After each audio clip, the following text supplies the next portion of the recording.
आज मैं आप लोगों को गोदली भाग 2 के पाठ संख्या 1 श्रम विभाजन जाति प्रथा को पढ़ाऊंगा। मैं वादा करता हूँ इस वीडियो को देखने के बाद आपको इस पाठ से कोई भी सवाल ऐसा नहीं होगा जो आपको ना आए। तो दोस्तों, इस पाठ के लेखक भीमराव अंबेडकर जी हैं, तो हम उनका परिचय उनके मुंह से ही सुनते हैं। मैं भीमराव अंबेडकर हूँ। मेरा जन्म 14 अप्रैल 1891 में मध्य प्रदेश के महू में हुआ है। मैं एक दलित परिवार से हूँ। मैं पढ़ने के लिए अमेरिका और इंग्लैंड गया था और शुरुआत में मैंने स्वदेश में भी पढ़ाई की थी।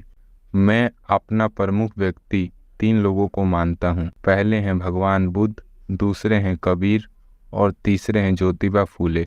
मुझे लोग बाबा साहेब, संविधान निर्माता, संविधान जनक कहकर बुलाते हैं। मैंने बहुत सी किताबें लिखी हैं जो आपकी परीक्षा में हर साल 1 नंबर के क्वेश्चन में पूछा जाता है। पहली किताब का नाम है द कास्ट इन इंडिया, दूसरी किताब देयर मैकेनिज्म और तीसरी बुद्ध एंड हिज धम्मा।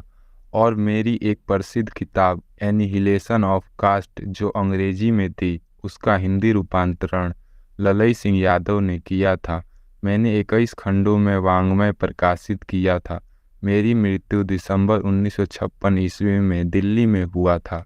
तो दोस्तों, आपने भीमराव अंबेडकर के बारे में खुद उनके मुंह से सुना। अब मैं आपको इस पाठ की कहानी सुनाता हूँ। इस पाठ में भीमराव अंबेडकर ने बताया है कि जाति प्रथा क्या है। तो दोस्तों, मैं आपको बता दूं, जाति प्रथा आपको एक बंधन में बांध देती है, क्योंकि जो ऊंची जात के लोग होते हैं वह छोटी जात को हमेशा नीचा दिखाते हैं। वह कहते हैं कि मैं तो ब्राह्मण हूँ और तुम क्षुद्र हो, तो तुम मुझसे छोटी जात के हो। मैं तो राजपूत हूँ और तुम गुप्ता हो, तो तुम छोटी जात के हो। मैं तो कुर्सी पर बैठता हूँ और तुम जमीन पर बैठकर खाना खाते हो। तो ऐसा करके लोगों ने जाति के आधार पर लोगों से भेदभाव कर जाति प्रथा का बढ़ावा दिया। जाति प्रथा तो ठीक था, तुम जात के आधार पर छोटा बड़ा कर लो, पर दूसरा तुम ये क्या लेकर आते हो, श्रम विभाजन। जाति तो तुमने बांट दी है, जाति के आधार पर तुम काम भी बांट रहे हो। कहने का मतलब है कि आप जाति के आधार पर काम को बांटना अच्छा नहीं है, क्योंकि अगर एक छोटा जाति का आदमी बड़ा काम नहीं कर सकता है तो यह तो बहुत बुरी चीज है। क्योंकि अगर मान लो ऐसा कह दिया जाए कि जितने भी बड़ी जात के लोग हैं सिर्फ वही लोग सभी सरकारी कामों को करेंगे और जितने भी छोटी जाति के लोग हैं वह उनके घर नौकर बन के रहेंगे, तो यह ठीक थोड़ी है।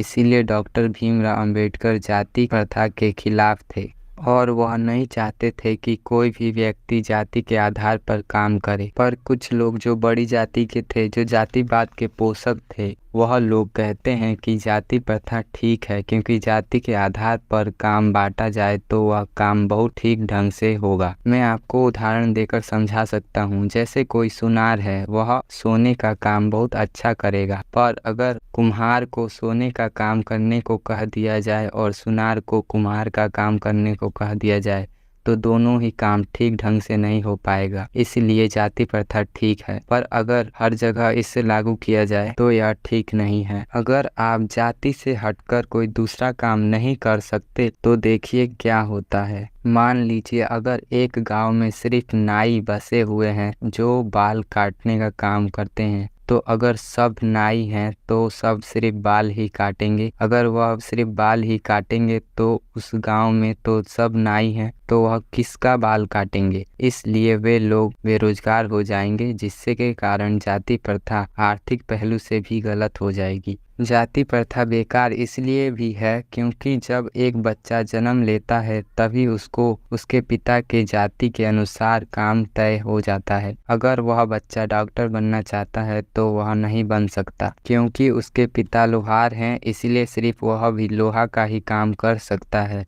यह बहुत गलत। अगर मान लो मोची का बच्चा मोची बनेगा तो वह कभी भी कोई दूसरा काम कर नहीं पाएगा। अगर मान लो मोची का बच्चा शिक्षक बनना चाहता है तो जाति प्रथा उसे ऐसा करने नहीं देगी, जिससे वह लड़का अपने काम को ठीक से नहीं करेगा। क्योंकि इसी तरह जाति के आधार पर काम को बांटा जाए तो वह ठीक नहीं है, क्योंकि अगर काम ठीक से नहीं होगा तो आपको पैसे भी नहीं मिलेंगे, जिससे आपका दैनिक जीवन भी बहुत कष्टदायी